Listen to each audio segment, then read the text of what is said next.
Entonces, pues bueno, para los que no me conozcan, me presento. Yo soy Alex Covarrubia, soy pediatra, soy neonatólogo. Eh, Hace poquito más de un año, pues surgió este proyecto de Pediatips MX. La verdad es que surgió por la finalidad de que, como ustedes saben, en medicina hay muchísimas fórmulas, tablas, información, etcétera. Entonces, creo que muchas veces es complicado tener estos conocimientos, pues, en la memoria, ¿no? Entonces, yo soy de la idea de que tener, pues, gráficas o resumencitos, mnemotecnias, etcétera, nos puede ayudar a que sea un poquito más sencillo para nosotros y mejor para nuestros pacientes. Entonces, de ahí es que surgió este proyecto. No pensé que fuera a tener como que tanto éxito, la verdad, sobre todo en Facebook. Entonces, pues, gracias por eso. Y pues vamos a intentar ver cómo funciona esta modalidad de ver algunos temas de vez en cuando en línea. Cualquier sugerencia que tengan ya terminando la clase o algo, con toda confianza, de favor, háganmela llegar por cualquiera de nuestras redes. Esto me serviría mucho para, pues, ir mejorando, ¿no? Y que esto trabaje mejor para todos nosotros. Entonces les decía, nutrición parenteral es un tema que pocas veces, al menos en lo que a mí me tocó vivir en la residencia, lo realmente como tal, como estudiarlo. Lo único que aprendíamos era lo que nos platicaban, porque así nos lo iban enseñando nuestros R+, ¿no? Entonces, de ahí es que surgió esta, pues, idea de analizar un poquito más el tema de nutrición parenteral. Como han visto a lo mejor en mi página, trato de que siempre la información que se sube esté fundamentada en bibliografía, ¿sale?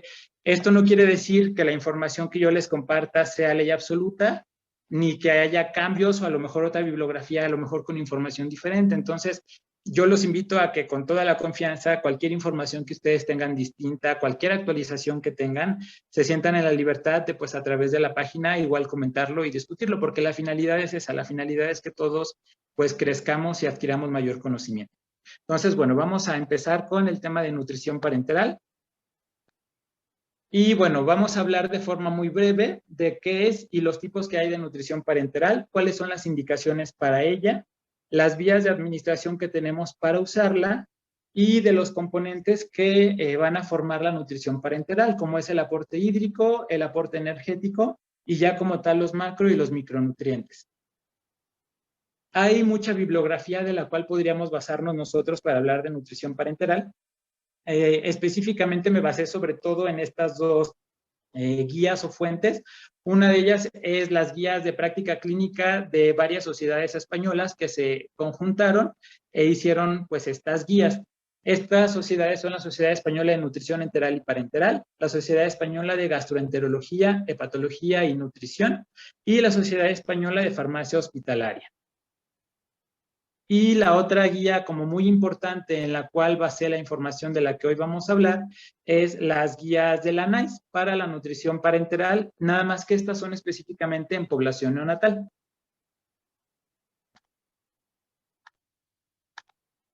Bueno, a manera de definición, la nutrición parenteral va a ser una intervención nutricional especializada cuya principal característica es que el aporte de nutrientes se va a administrar de forma directa en el torrente sanguíneo. Esto va a ser a través de una vena, ya sea periférica o central. Muchas veces estamos acostumbrados a hablar de la nutrición parenteral total, como si fuera el concepto como tal, ¿sale? Pero no, podemos hablar de dos clasificaciones, por así decirlo, de nutrición parenteral. Una es de acuerdo al aporte que va a representar en las calorías del paciente. Si el paciente únicamente está recibiendo este aporte nutricio por la nutrición parenteral, ahí sí vamos a hablar de una nutrición parenteral total. Cuando el paciente recibe cierto aporte en menor o mayor cantidad de sus nutrientes a través de la vía oral o de la vía enteral, ahí ya la nutrición parenteral como tal no es total, sino es parcial, ¿de acuerdo? Otra forma en la cual podríamos clasificar la nutrición parenteral es de acuerdo a la forma en la cual vamos a calcular los componentes de la misma. Y así podemos hablar de la nutrición parenteral individualizada, que es la que muchas veces en la gran mayoría de los hospitales utilizamos, es decir, aquella que se calcula de forma, como su nombre lo dice, individualizada para cada paciente. y que generalmente cada día se va actualizando de acuerdo a la evolución del paciente, a sus estudios de laboratorio, a los aportes que necesitemos de glucosa, de carbohidratos, de lípidos, de proteínas o de electrolitos. Y el otro tipo es la calculada de forma estandarizada, es decir, cuando se tienen ya bolsas previamente preparadas con un cierto nivel de requerimientos y que se usan de forma indistinta en cierto tipo de pacientes, como puede ser, por ejemplo, en los prematuritos extremos. Bueno, ¿cuáles van a ser las indicaciones para la nutrición parenteral? Si nos basamos en lo que nos dicen las guías españolas, estas guías nos hablan específicamente de pediatría en general, no solo de neonatología. Entonces, estas guías nos dicen que la NPT o la NP va a estar indicada en todo paciente pediátrico que vaya a estar en ayuno durante 5 o 7 días. Si en ese tiempo el paciente nosotros consideramos por la razón que sea que no va a comer, ya es una indicación para iniciar la nutrición parenteral.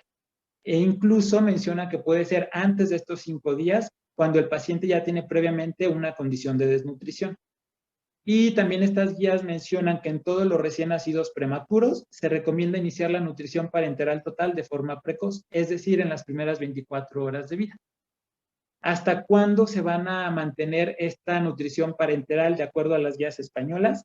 Hasta conseguir mínimo que 2/3 partes de los requerimientos nutricionales del paciente ya se estén administrando por la forma ya sea oral o enteral, es decir, por su alimentación como tal directa a través de la boca o por una sonda orogástrica o una sonda yeyunal, ¿sale? O gastrostomía, por ejemplo. Hablando de las guías NICE, estas, como mencionábamos al inicio, se basan o tratan específicamente de la nutrición parenteral en neonatología. Entonces, esta ya es un poquito más específica en cuanto a qué recién nacidos van a tener indicación de nutrición parenteral. Entonces, de acuerdo a las guías NICE, todo aquel prematuro de menos de 31 semanas de gestación tiene indicación para iniciar nutrición parenteral. En aquellos que sean de más de 31 semanas y que consideremos que en las siguientes 72 horas no van a alcanzar a progresar lo suficiente la alimentación, ya sea por vía oral o por vía enteral. O bien en cualquier recién nacido, independientemente de la edad gestacional, que por alguna causa no consiga completar la vía oral, por alguna patología, por dificultad respiratoria importante, por inestabilidad hemodinámica, por la razón que sea. ¿Sale? De igual forma, estas guías nos dicen que va a estar indicada la nutrición parenteral en aquellos pacientes que quizá ya habían iniciado su alimentación y que por alguna causa se tiene que detener la misma. ¿Cuánto tiempo? En recién nacidos prematuros, cuando esta nutrición se va a ver suspendida durante al menos 48 horas y no es probable que en esas 48 horas ya vuelva a reiniciarse de forma habitual. Y en los bebés de término, cuando por alguna razón se pausa la alimentación enteral u oral y va a durar al menos 48 horas sin poderse reiniciar. En cuanto al tiempo de inicio, aquí de forma ideal, las guías NICE nos mencionan que en todo bebé recién nacido, que vaya a requerir nutrición parenteral por la indicación que sea, ya sea que sea prematuro, que esté en ayuno, etcétera, lo ideal es iniciarla dentro de las primeras 8 horas de que se identificó que el paciente requiere nutrición parenteral. La realidad en muchos centros hospitalarios es que esto es muy complicado porque la nutrición parenteral casi siempre la prepara alguna farmacéutica, no se prepara como tal directamente en el hospital. Hay casos en los que sí. Entonces, ¿cuál es la desventaja de esta situación? Que si nosotros solicitamos una nutrición parenteral, muchas veces tarda en llegar hasta el día siguiente. Entonces, en la realidad, al menos lo que a mí, en mi poca experiencia, me ha tocado ver aquí en México, es que no es tan sencillo iniciar la nutrición parenteral en estas 8 horas. Es aquí donde juega un papel importante lo que mencionábamos unas diapositivas atrás, de las nutriciones ya previamente estandarizadas, es decir, ya tener unas bolsas preparadas con cierto promedio de nutrientes para poder iniciar lo antes posible. Y bueno, hay otras guías que son muy importantes hablando de nutrición en el paciente pretérmino, que son las guías de Koletzko.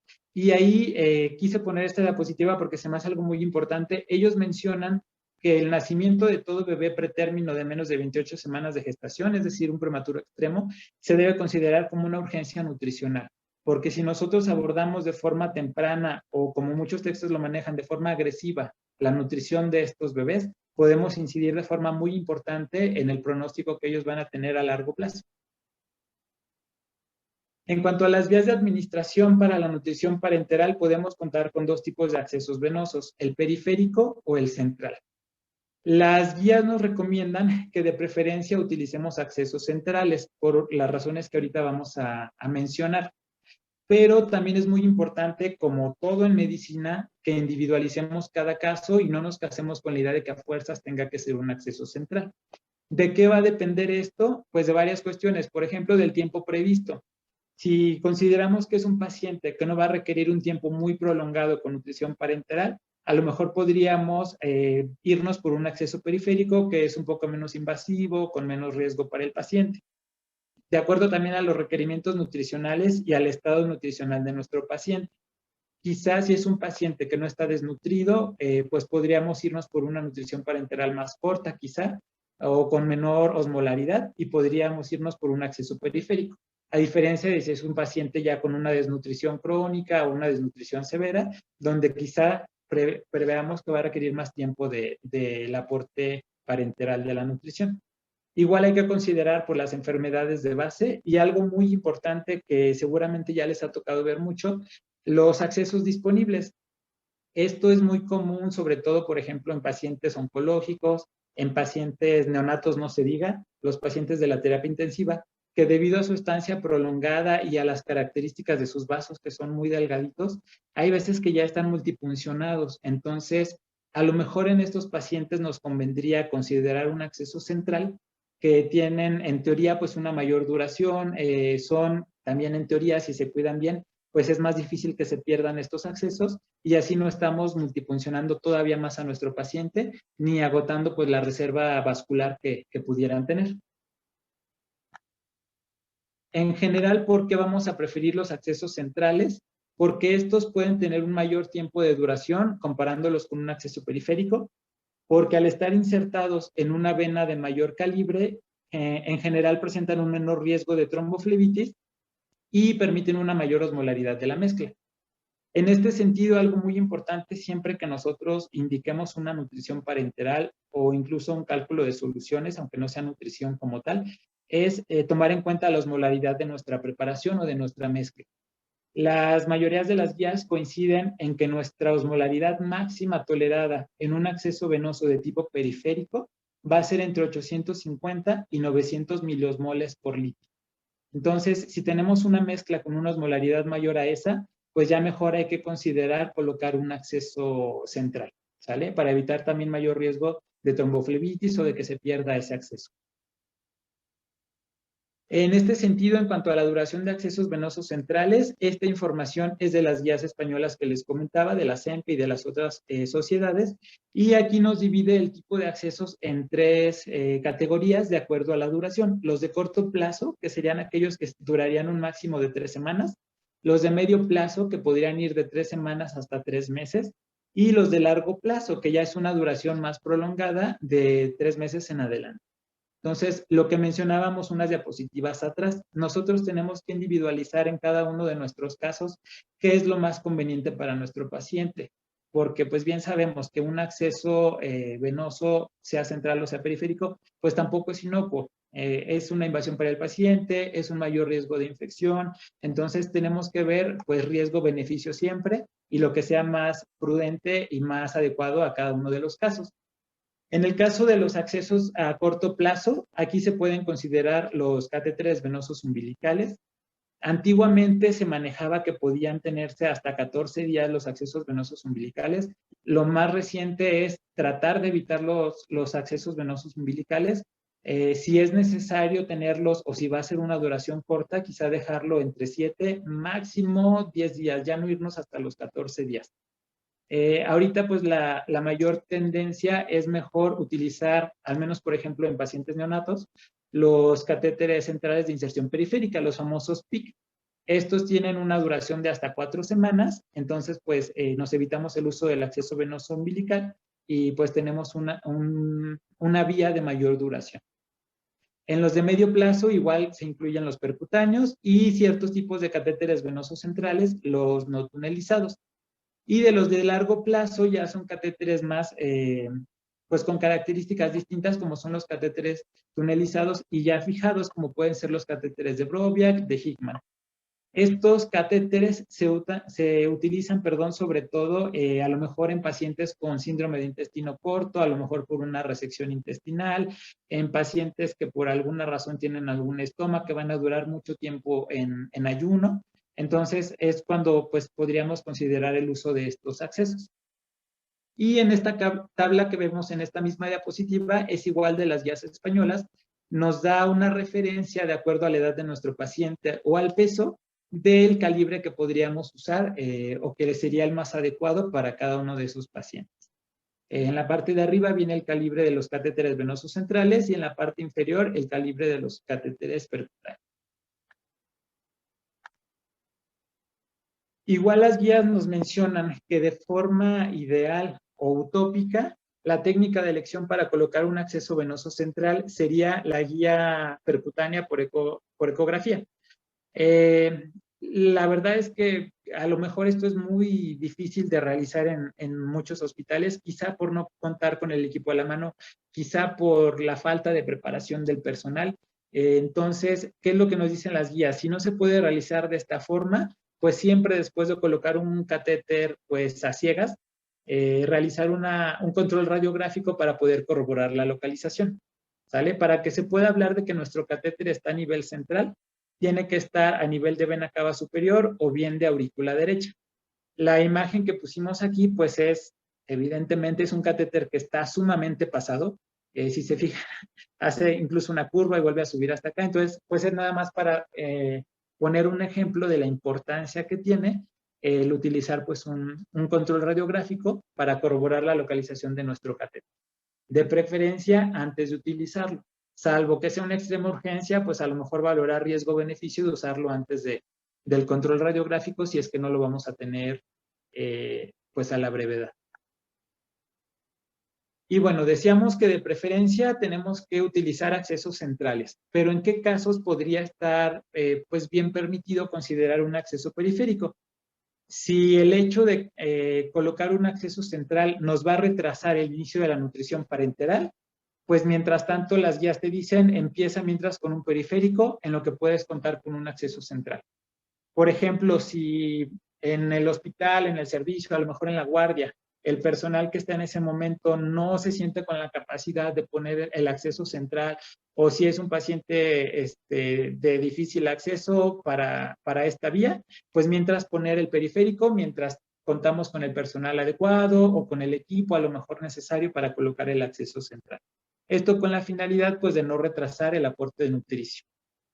Igual cuando por alguna razón del paciente, por su patología o por su evolución, consideramos que el acceso va a ser de corto plazo, pues a lo mejor ahí nos convendría utilizar un periférico en lugar de un central. O bien cuando por alguna razón específica del paciente el acceso central no nos resulta práctico. En caso de que vayamos a colocar un acceso venoso central, lo ideal es tratar de evitar que la inserción sea quirúrgica, ¿sale? Es decir, que sea pues ahí mismo en la cama del paciente. ¿En qué casos sí podemos considerar o debemos considerar la inserción quirúrgica de un acceso central?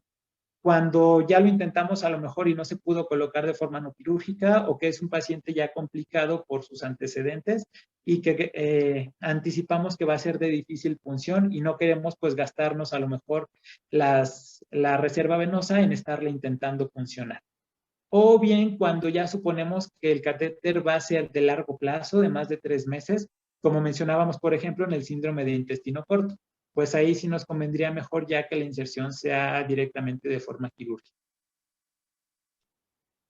Y bueno, hasta aquí son como tal generalidades de indicaciones, de los tipos de nutrición parenteral y de los accesos.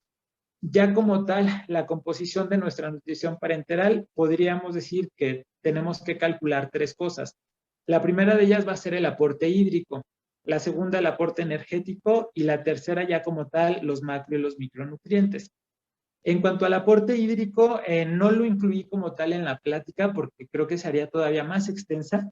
Quizá en otra plática podríamos hablar del cálculo de líquidos en pediatría, pero en nutrición parenteral el cálculo de líquidos se va a hacer exactamente igual que se hace en cualquier otro paciente, ya sea que se le vayan a calcular soluciones, ya sea que se le vaya a calcular la vía enteral, por ejemplo, en los recién nacidos de término o pretérmino.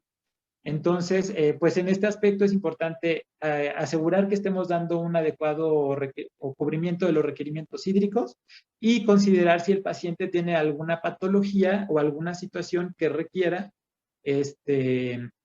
pues alguna restricción hídrica. Por ejemplo, un paciente nefrópata, algún paciente cardiópata, pues en la nutrición parenteral se haría exactamente de la misma forma, ¿sale? En cuanto al aporte energético, el aporte energético de todo paciente, sea adulto, sea pediátrico, sea por nutrición enteral o por nutrición parenteral, siempre debemos tomar en cuenta que debe cubrir varios aspectos. Uno, el metabolismo basal, es decir, los requerimientos que este paciente va a necesitar, ahora sí que por el simple hecho de existir, ¿sale? Otro sería cubrir la actividad física. De acuerdo al tipo o al grado de actividad física que esté desempeñando un paciente, se incrementa en mayor o menor medida la cantidad de energía que va a requerir. Otro aspecto muy importante en pediatría es pues asegurar que este aporte energético sea el suficiente para que nuestro paciente tenga un crecimiento adecuado. También que pueda cubrir la termogénesis inducida por dieta.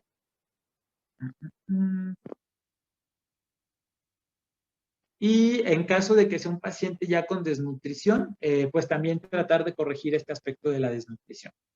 ¿Por qué es importante que nosotros demos un aporte energético adecuado? Porque si damos un exceso de energía o de calorías, podemos condicionar mayor riesgo de que nuestro paciente presente hiperglucemia, puede condicionar, se ha visto también mayor riesgo de infecciones, de esteatosis hepática, y a largo plazo puede condicionar incluso una programación metabólica normal, siendo pacientes que van a presentar mayor riesgo de presentar enfermedades o síndrome metabólico posteriormente, hipertensión, obesidad, resistencia a la insulina, alteración en el manejo de grasas, etcétera, ¿sale? Y por el contrario, si el aporte enteral es deficiente, pues nos va a condicionar un retardo en el crecimiento de nuestros pacientes, alteraciones en el neurodesarrollo, sobre todo, por ejemplo, en los pacientes neonatos, y también pues va a influir de forma negativa en la inmunidad de nuestro paciente, condicionando pues mayor riesgo de infecciones. Para calcular el aporte energético, las guías nos mencionan que el mejor método es calculando el gasto energético en reposo, que se abrevia GER. Y este cálculo, corregirlo por un factor dependiendo de la actividad física y el grado de estrés al que esté sometido nuestro paciente. Para calcular este gasto energético en reposo, teóricamente tenemos varias fórmulas. La que se considera más específica es la de Schofield, pero también la Organización Mundial de la Salud tiene su fórmula para esto. Si se fijan en esta tabla, viene de acuerdo al sexo y a la edad de nuestro paciente, cuál sería la fórmula que se utilizaría, de acuerdo a si contamos solo con el peso o si contamos con el peso y la talla. La realidad es que estas fórmulas son, si se fijan, son muy complicadas, es muy tedioso a lo mejor o muy laborioso estar haciendo este tipo de cálculos, más cuando a lo mejor son varios los pacientes que tenemos hospitalizados y que tenemos que hacer los cálculos pues con cierta prontitud para poder alcanzar a pedir nuestra nutrición parenteral y que llegue a tiempo, ¿no? Entonces, por esta razón, se han hecho ya cálculos donde se ha estimado el aporte energético que requieren los pacientes de acuerdo a su edad. Entonces, aquí en esta diapositiva mencionamos de este lado las recomendaciones que hace la guía NICE en cuanto al aporte energético que deben tener los pacientes neonatos. Las guías NICE nos mencionan que en los neonatos, ya sea de término o pretérmino, si iniciamos en los primeros 4 días de vida la nutrición parenteral, podemos iniciar entre 40 y 60 kilocalorías por kilo de peso al día. Y posteriormente ir incrementando hasta llegar hasta un máximo de 120 kilocalorías por peso día. O bien, si iniciamos la nutrición parenteral cuando el paciente ya tiene 4 o más días de vida, nos podemos ir directamente a iniciar con esta cifra de 75 a 120 kilocalorías por día.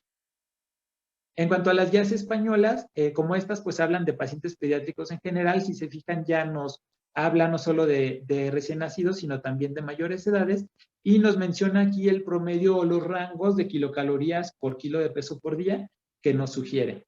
Entonces, si se fijan, entre más pequeño es nuestro paciente, el aporte calórico es mayor. ¿Sale? ¿Por qué? Pues porque los neonatos son los pacientes que van a requerir de forma más específica un aporte adecuado de nutrientes, pues porque apenas están en crecimiento, en maduración de muchas de sus funciones y sobre todo de cerebro. ¿Sale? El aporte energético nosotros lo vamos a estar dando a través de los macronutrientes, que tenemos tres componentes: las proteínas. Hay que recordar que cada gramo de proteína nos va a aportar 4 kilocalorías. Los lípidos, que nos van a dar 9 kilocalorías por cada gramo de lípido, y los carbohidratos, que nos van a aportar 3.4 kilocalorías por cada gramo. Un punto importante a aclarar aquí es que en general se considera que cuando damos el aporte energético por vía oral o enteral, este es 10 o 20%, de 10 a 20% mayor que el aporte que se requiere por vía parenteral. ¿Por qué? Porque si nosotros damos el aporte por vía parenteral, nos estamos brincando todo el metabolismo y la absorción a nivel gastrointestinal, y estamos también evitando que cierta parte de estos nutrientes o alimentos se eliminen o se excreten directamente en las heces. Entonces, por así decirlo, pues es más neto o es más real la cantidad de calorías que se absorben. Por eso, cuando calculamos una nutrición parenteral, el aporte de kilocalorías es discretamente menor que el aporte de kilocalorías que requiere un paciente que se está alimentando por vía oral o enteral. En cuanto al requerimiento de proteínas, las guías NICE nos mencionan que en los recién nacidos pretérmino podemos iniciar los primeros días con un aporte de 1.5 a 2 gramos por kilo por día y posteriormente incrementar hasta llegar a un máximo de 4 gramos kilo día. Y en los bebés de término se manejan cifras un poquito más bajas, llegando hasta un máximo, si se fijan, de 3 gramos kilo día. ¿Esto por qué? Porque pues, los bebitos prematuros, al ser precisamente bebés inmaduros, pues requieren un aporte más grande de proteínas para alcanzar su desarrollo pues, lo más óptimo posible y el aporte calórico. En cuanto a las guías de las distintas sociedades españolas, si se fijan, los límites, hablando de prematuros o de recién nacidos de término, son los mismos límites que nos maneja las guías NICE. Entonces, pues vemos que hay coincidencia en este aspecto. Y lo que mencionábamos igual con el aporte calórico en la diapositiva previa, conforme va aumentando la edad de nuestro paciente, el aporte que requiere de proteínas es menor, hasta llegar a un máximo de 1 a 2 gramos kilo día en los pacientes ya como tal infantes y adolescentes. El aporte de proteínas se da o se expresa, perdón, en gramos por kilo por día, ¿sale? Y la mayoría de las preparaciones lo van a dar a través de aminoácidos cristalinos pediátricos que vienen en preparaciones al 10%. ¿Qué quiere decir esto? Que por cada 100 mililitros de la preparación se aportan 10 gramos de proteína. En cuanto al aporte de lípidos, aquí les pongo la comparativa de lo que nos manejan las guías NICE para recién nacidos y lo que nos manejan las guías españolas. E igual vemos que prácticamente pues coinciden. Las guías NICE nos dicen que en los recién nacidos, en los primeros 4 días de vida, podemos iniciar con un aporte de lípidos de 1 a 2 gramos por kilo por día y posteriormente ir incrementando hasta llegar a un máximo de 4 gramos kilo día, que es la sugerencia o la recomendación que nos hace cuando iniciamos la nutrición parenteral después de 4 días de vida. Y en el caso de las guías españolas, igual para recién nacidos y lactantes nos recomienda un máximo de 3 a 4 gramos kilo día, que si se fijan coincide con lo que recomiendan las guías NICE. Y en el caso ya de niños de mayor edad nos recomienda un máximo de 3 gramos kilo día. Al igual que con las proteínas, los lípidos se expresan en gramos por kilo por día. ¿Y cuáles van a ser las distintas soluciones o mezclas que vamos a tener nosotros para dar el aporte de lípidos? Inicialmente se usaban mezclas a base de aceite de soya. ¿Qué ventaja tienen estas? Que son ricas en ácidos grasos esenciales, pero se vio que condicionan mayor predisposición a daño hepático. Posteriormente se empezó a ver que el aceite de pescado tiene ciertas propiedades antiinflamatorias y antioxidantes que generan menor daño hepático, aunque en cierta forma tienen también menor cantidad de ácidos grasos esenciales. Entonces, últimamente, ¿qué es lo que se se ha preferido en la nutrición parenteral para el aporte de lípidos utilizar mezclas que tengan 4 tipos de lípidos: de soya, de pescado, de oliva y triglicéridos de cadena media, que en muchos centros hospitalarios es el famoso, al menos aquí en México, el small lipid, que no sé si han escuchado a lo mejor los residentes o adscritos de pediatría, pues ya utilizar. En cuanto al aporte de carbohidratos, las guías NICE nos mencionan que en recién nacidos de la edad gestacional que sea, los primeros 4 días de vida podemos dar entre 6 y 9 gramos por kilo por día, y posteriormente ir incrementando hasta llegar a un máximo de 16 gramos por kilo por día. Y las guías españolas nos mencionan que en los bebés prematuros y en los lactantes podemos usar, si se fijan, esos mismos rangos. Un punto como aclara en esta tabla es que el aporte de carbohidratos lo podemos expresar en 2 formas.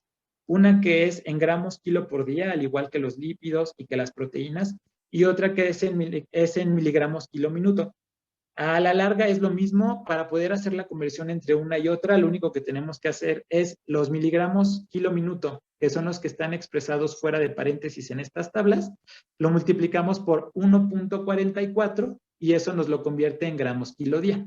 Entonces, si nosotros multiplicamos 4 por 1.44, nos da alrededor de 6. Si multiplicamos 11 por 1.44, nos da alrededor de 16, y así sucesivamente.